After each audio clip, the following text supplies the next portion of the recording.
Hello, all. Welcome to the session of Management Principles and Applications. And today we'll be doing elements of environment of business firms.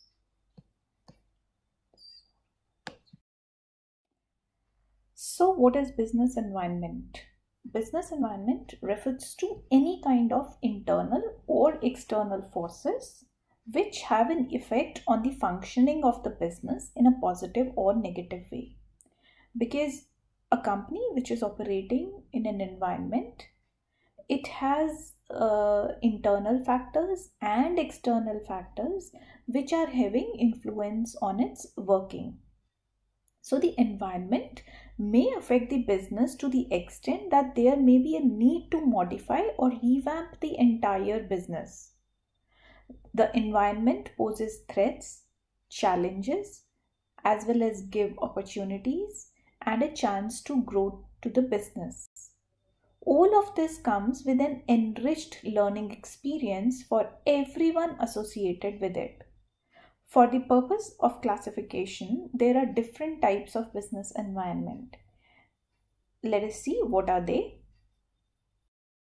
Typically, how this is the business environment of a company looks like. It is the business, so this is the corporate conduct, and then there are customers, substitutes, complements, suppliers, entry, exit, rivalry within the industry.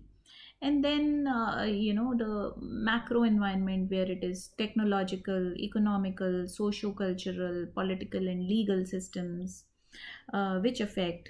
And then there are micro levels as well, which are working in the organization. We have done Porter's five forces model already and discussed it in the previous unit, which is worth mentioning here about the a company which is working in the external environment. So there are two types of business environment: internal business environment and external business environment. As I have told you, internal business environment, that is inside the business, the kind of environment the company has to face, so its strengths that come out of that internal environment. And external environment, that throws opportunities to the company to grow. Internal business environment, in this, the internal business environment factor, it refers to anything within the company and under the control of the company. So internal business environment is actually in control of the business unit, and no matter whether they are tangible or intangible, they are under the control of the company. These factors, after being figured out, are grouped into the strengths and weaknesses of the company.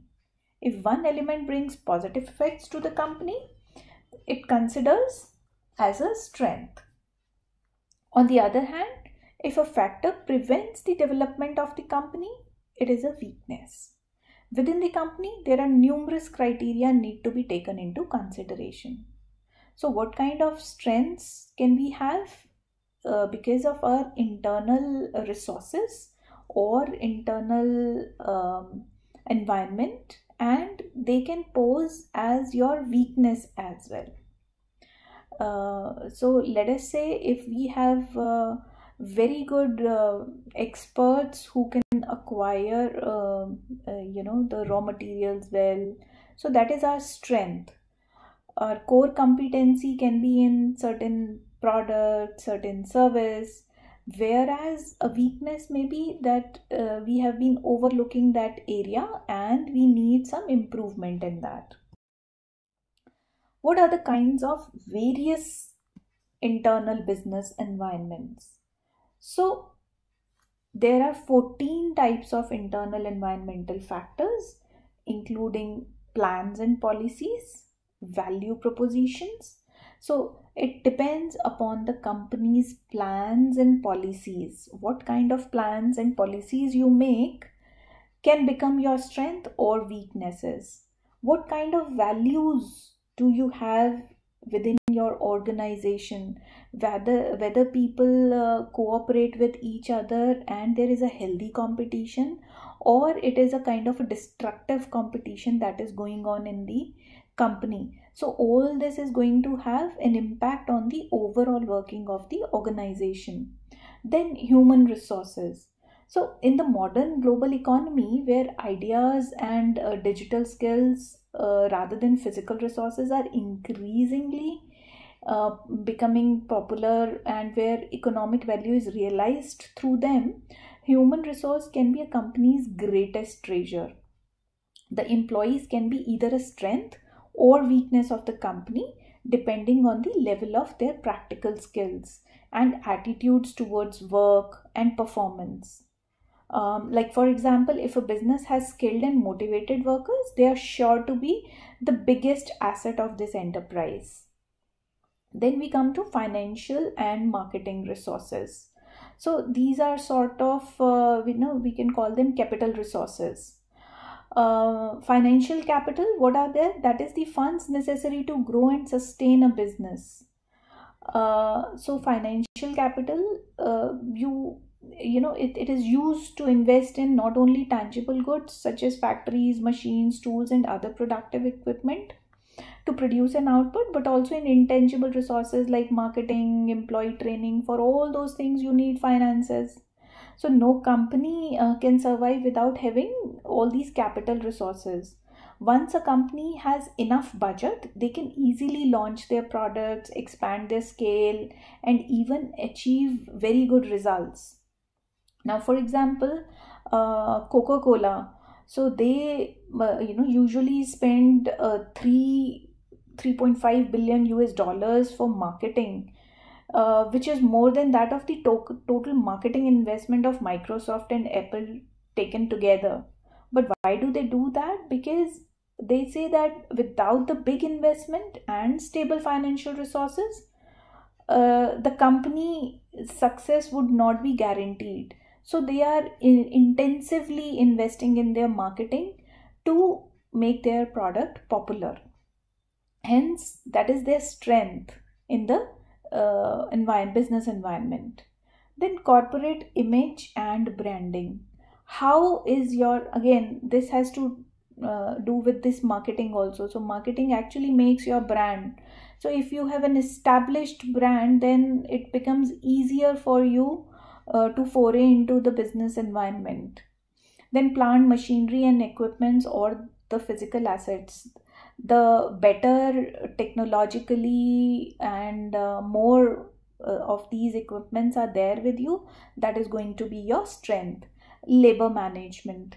Now, the labor, what is the difference between human resource and labor? Labor is more concentrated with the workers, and human resources about the more skilled workers.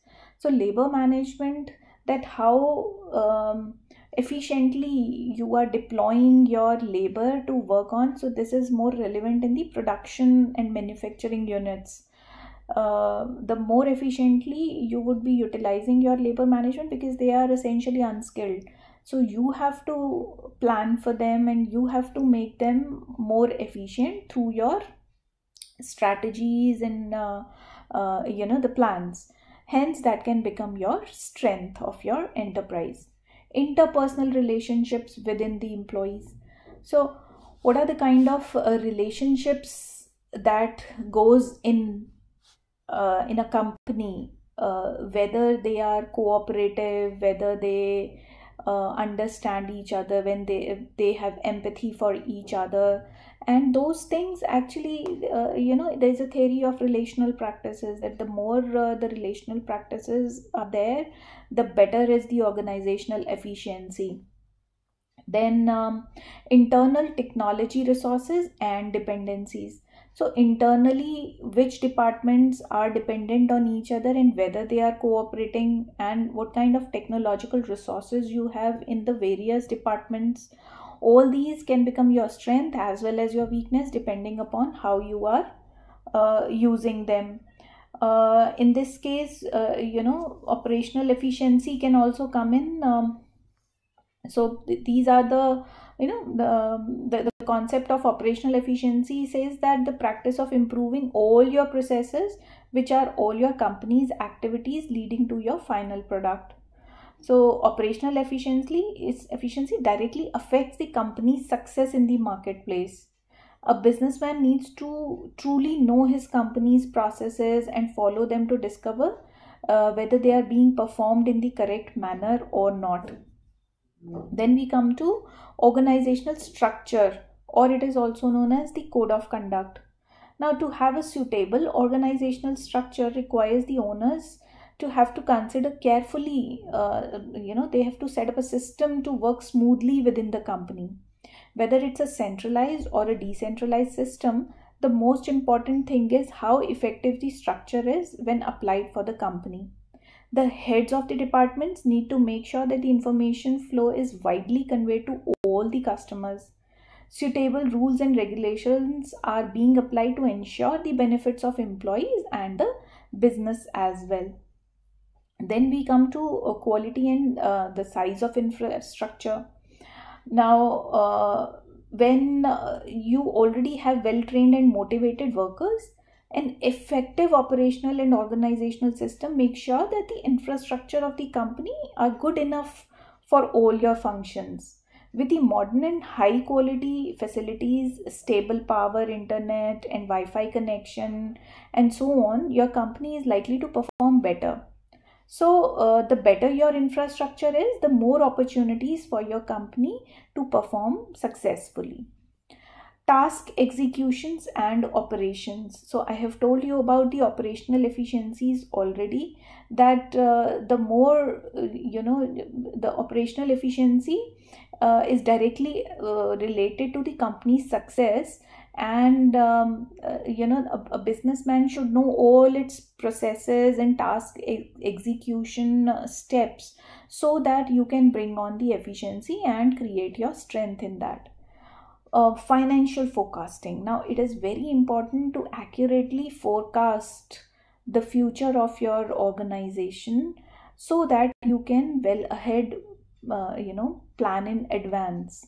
This is going to be very fruitful and very important for you to understand the nuances of future and to be prepared for that. So if you are able to have better financial forecasts, yes, it becomes your strength. Then the founders' relationship and their decision making powers. So the founders or the entrepreneurs, the visionary, what is his relationship inside the company and how decisive he is.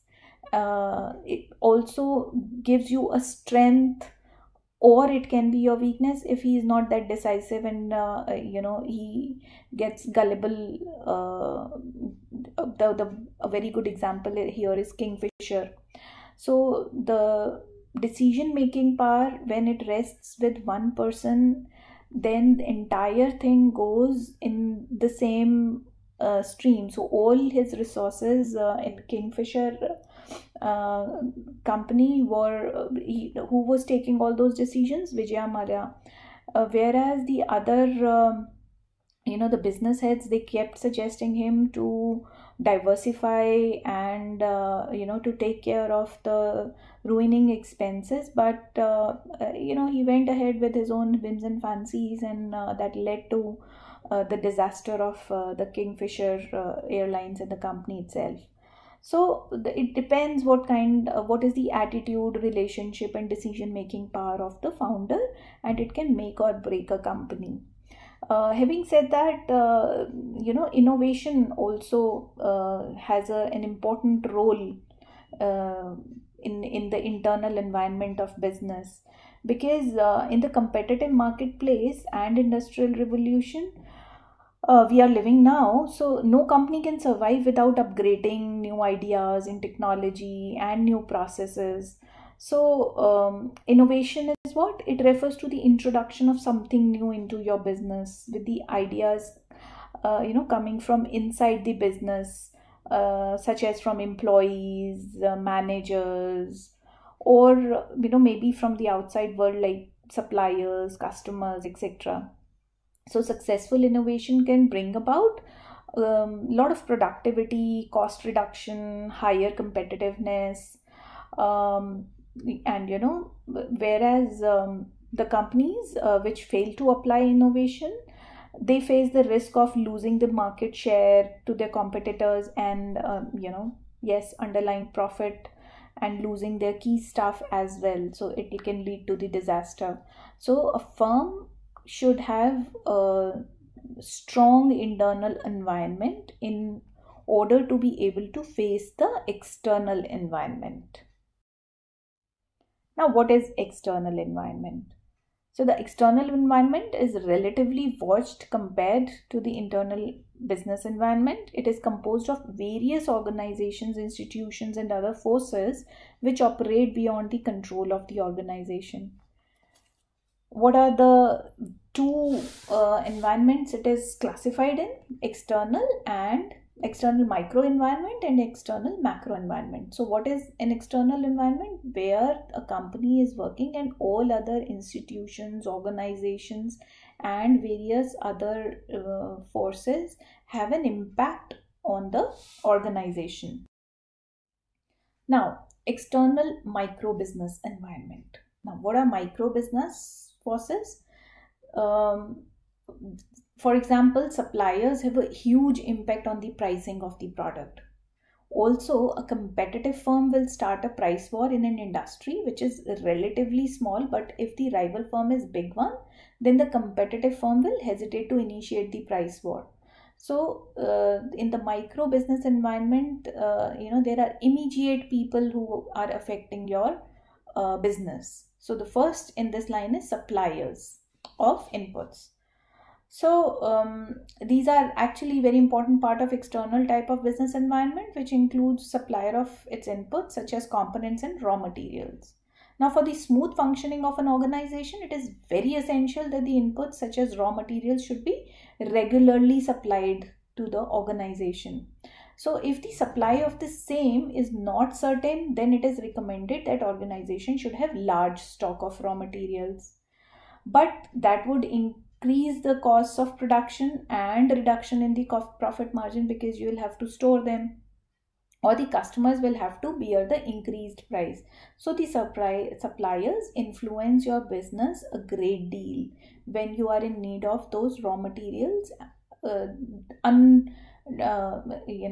disrupted supply or a continuous supply.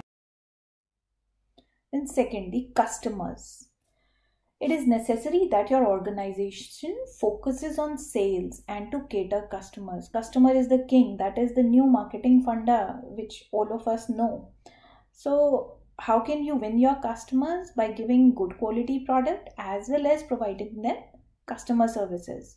So these are the two important factors for customer satisfaction. An organization may have different kinds of customers. Like for example, Audi cars, we have individual customers, governments, companies, and institutions. So although all of them are separate entities and the deals with them will be on different levels, all of them can be classified as customers for the organization. So there can be different types of customers, but all are customers after all, and they are buying their product. Their deals may vary, but they have an influence on the profit of the business. Then marketing intermediaries. Marketing intermediaries play a very important role in distributing and sometimes of selling the products to the final buyers. These include merchants and agents, which are distribution firms, retailers, wholesalers, etc. Now, first we talked about suppliers, then we talked about customers, but there are certain marketing intermediaries as well, which are going to hold your product and would make it available to the customers. So they are responsible for transporting of goods from the production site to the destination and then to the final customer. So they are very important in the chain of providing your product to the customer, and hence they have an influence as well. Organizations can take help of different agencies such as market research consultancies, advertising agencies, management consultancies, which help the organization in promoting, targeting, and selling the products to the correct market. So if you want to know the feedback on your product, you can actually contact these marketing intermediaries or research consultancies and advertising agencies, that how your product is being lapped up.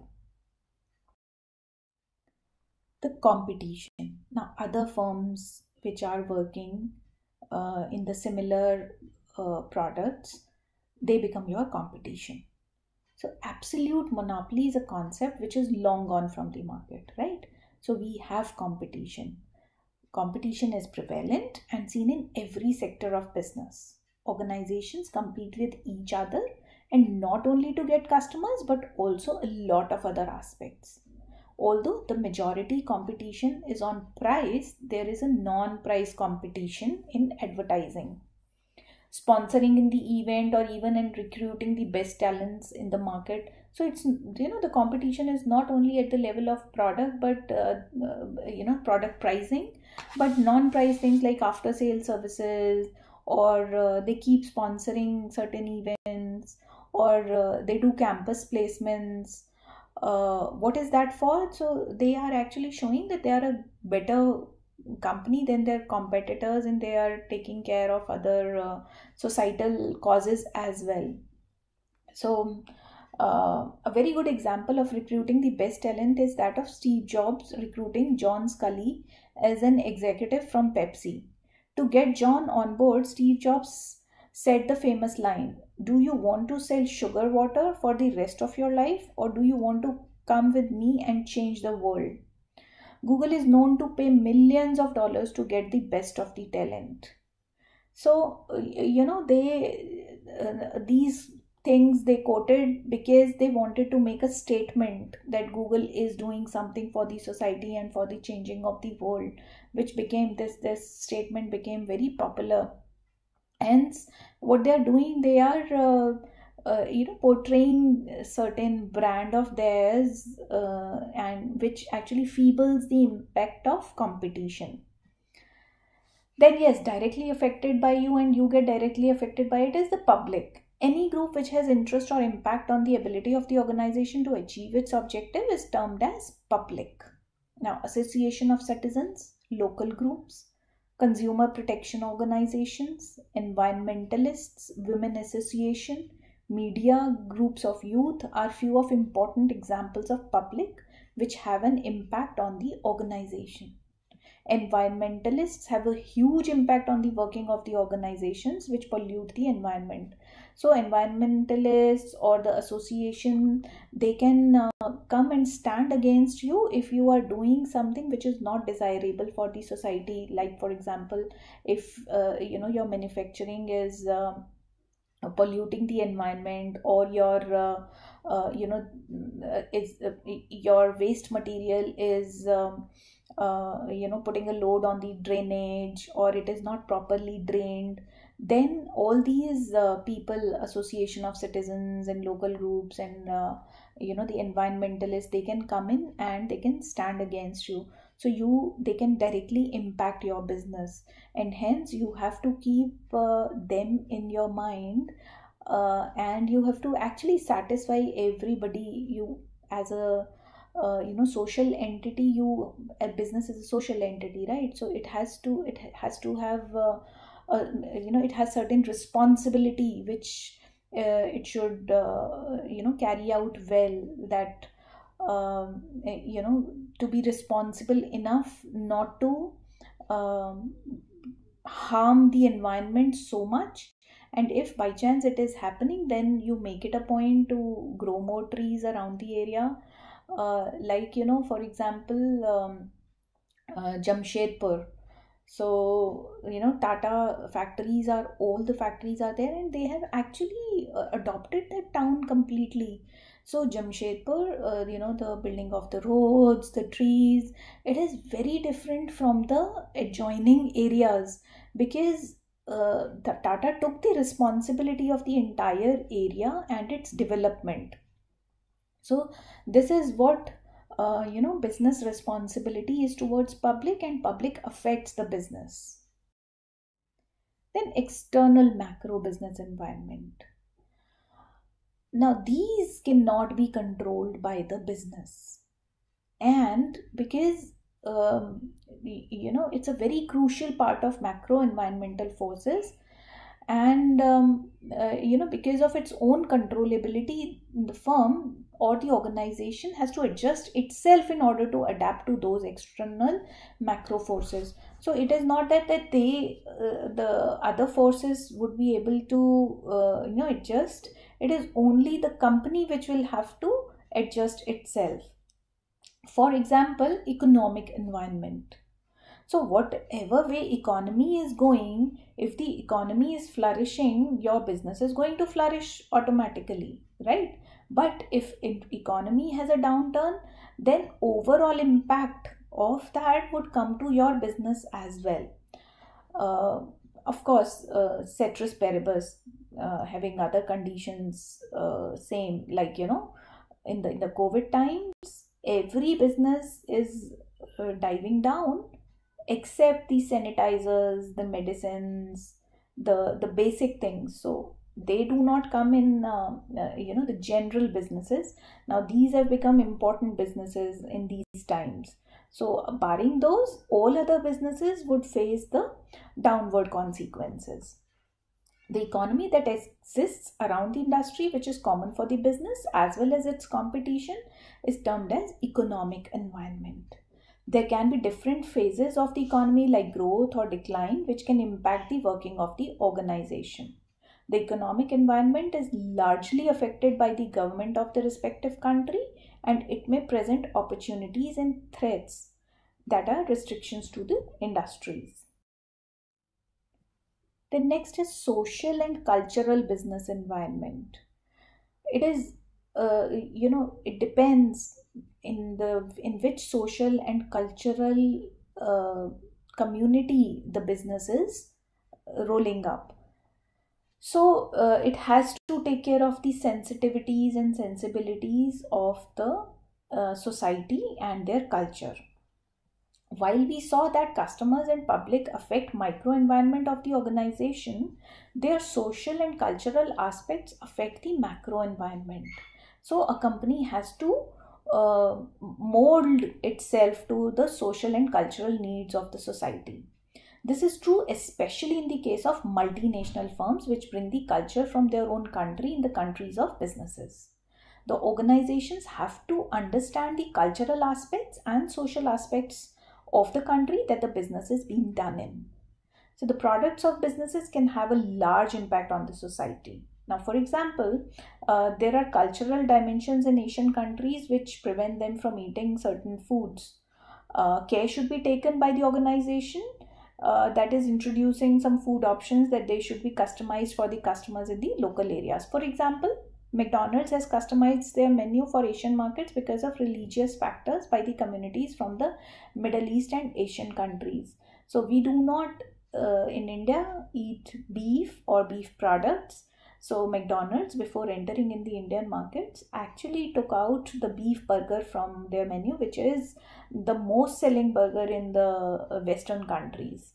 So they have to, and the beef oil or the fish oil was replaced with the vegetable oil, and hence they make that difference to suit the social, cultural and ethnic environment of the country.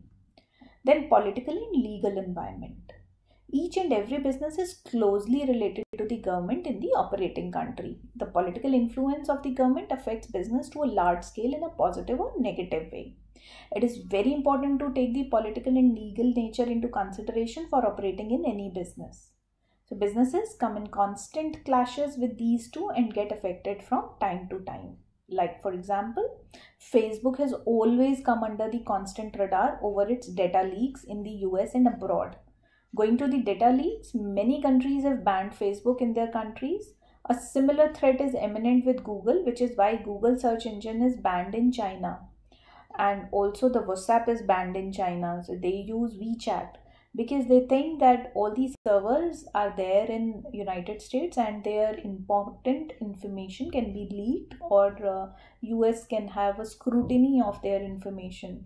More so, if in the COVID times, if something was happening, no country wanted that their information goes out. So the business has to take care of the political and legal environment as well. Technological environment. So the use of latest technology also gives the organization a competitive advantage over the competition, due to which it gets a better market share.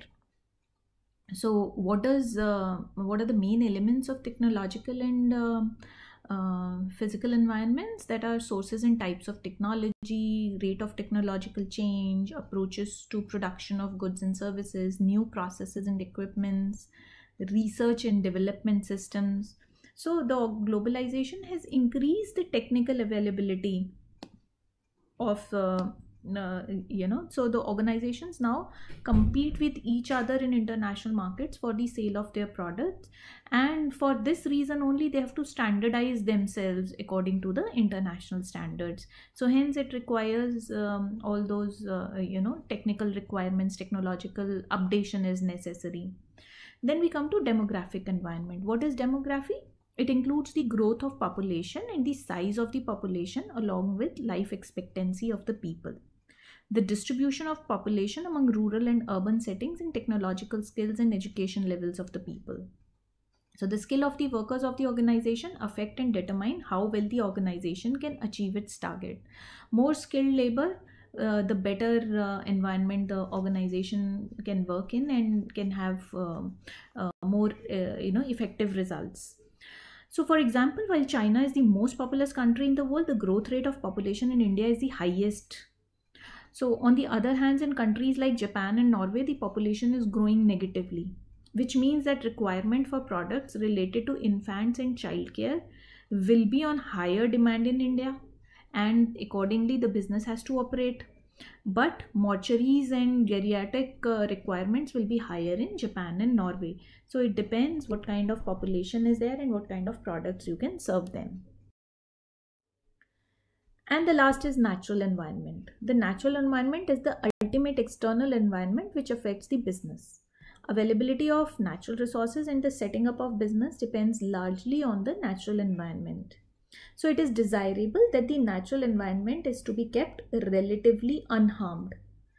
Natural resources include geographical and economic resources like oil reserves, mineral reserves, water and forest resources, weather and climate conditions, availability and facility of port, connectivity to the other countries, and development of surrounding areas.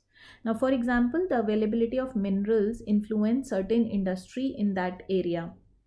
So wherever, if you have a fuel intensive industry like making engines and all, then you would be putting it up somewhere near the coal mines. Hence there has been upsurge of the railway manufacturing industry near Bihar and Jharkhand, where there are coal mines. So this was all about the business environment and nature. So environment analysis, as such, to summarize, is the process through which an organization monitors and comprehends various environmental forces so as to determine the opportunities and threats that lies ahead. So this process of environmental appraisal or scanning actually takes care of the environmental search or monitoring, as well as diagnosis and identifying opportunities and threats. So this was all about environmental analysis and the parts of it. Thank you so much for listening. Thank you.